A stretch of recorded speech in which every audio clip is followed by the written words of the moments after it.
Ngayon gusto namin makita na mapailan ng kaso yung mga tao na may kasalanan sa kung anong nangyari sa paglupot kay Pangulong Rodrigo Duterte. Ngayon, Ma'am, inirekomenda ni Senator Amy Marcos ang pagsasampa ng criminal at administrative charges laban sa mga Remulla, kina Marbil, Torre at Ambassador Lacanilaw kaugnay sa illegal na pag-aresto kay PRD. Ano pong masasabi niyo dito? opo.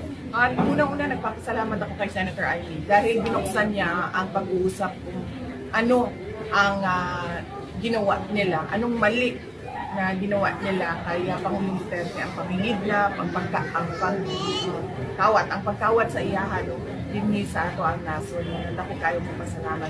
Ngayon gusto namin makita na mapailan ng kaso yung mga tao na may kasalanan sa kung anong nangyari sa paglupot kay Pangulong Rodrigo Duterte. Ngayon, sasabihin ng administrasyon na hindi iyon nila ginawa at hindi iyon political ang pagkuha nila kay Pangulong Duterte. Dapat nakikita natin na may mga kaso ang mga tao. Thank you.